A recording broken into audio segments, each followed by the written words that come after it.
आप सभी का हमारे जय भक्ति कथा में स्वागत है। और आइए आज सुनते हैं अयोध्या में आगमन की कथा।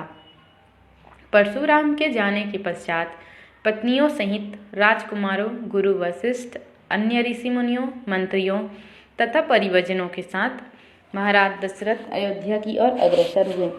मंत्रियों ने शीघ्र ही 2 शीघ्रगामी दूतों को सभी के वापस आने की सूचना देने के लिए अयोध्या भेज दिए।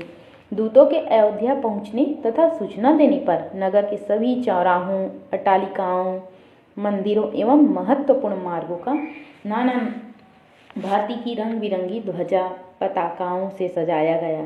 राजमार्ग पर बड़े बड़े सुरम्य द्वार बनाए गए और उन्हें तोरणों से भी सजाया गया। मार्गों में केवड़े और गुलाब आदि का जल छिड़क दिया गया। सुंदर चित्रों, मांगलिक प्रतीकों, वंदनवारों आदि से हाट बाजारों को भी बड़ी सुरुचियों के साथ सजाया गया।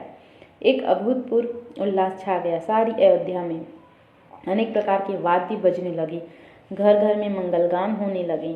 यह ज्ञात होने पर कि बारात लौटकर अयोध्या से निकट पहुंच गई है तथा नगर के मुख्य द्वार में प्रवेश करने ही वाली है, सुंदर राजकुमार, सुकुमार, रूपवती, लावण्यमयी कुमारियां अनेक रत्न जटित वस्त्र भूषणों से सुसज्जित होकर आगंतुकों का स्वागत करने के लिए आरतियां लेकर पहुंच गईं।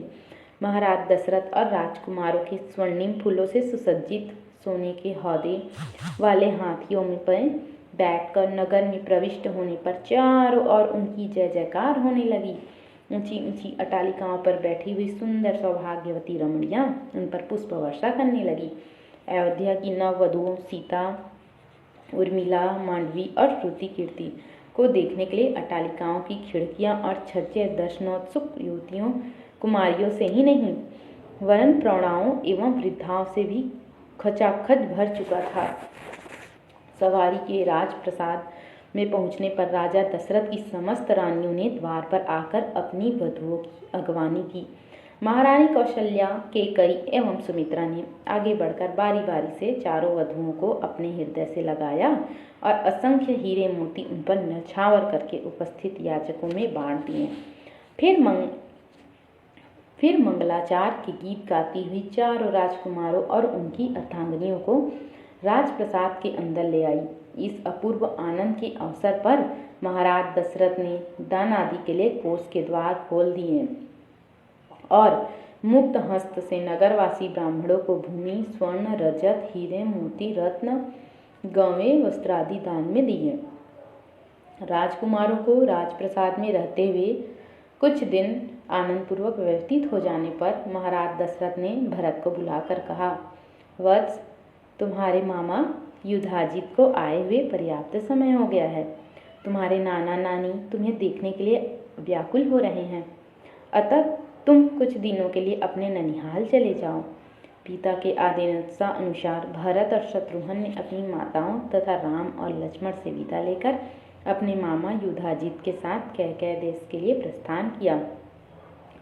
राम ने अपने सौम्य स्वभाव, दयालुता और सदाचार से न केवल अपने प्रसाद के निवासियों का बल्कि समस्त पूर्व के स्त्री पुरुषों का हृदय जीत लिया था। वे सबकी आंखों के तारे थे और अत्यंत लोकप्रिय हो गए थे। परिवार के सदस्य उनकी विनयशीलता, मंत्रीगण उनकी नीति निपुणता, नगरवासी उनके शील, सौजन्य और सेवकगण उनकी उदारता का बखान करते नहीं थकते थे। इधर सीता के मधुभाषी स्वभाव, सास ससुर की सेवा, पतिव्रत्य धर्म आदि सद्गुणों ने भी सभी लोगों के मन को मोह लिया। नगर निवासी राम और सीता की युगल जोड़ी को देखकर अत्यंत प्रसन्न होते थे। उनके प्रेम और सद्व्यवहार की चर्चा घर घर में की जाती थी। अगर आपको हमारी कथा अच्छी लगी होगी तो चैनल को लाइक, सब्सक्राइब से और कमेंट जरूर करें और फिर मिलते हैं अगली कथा में।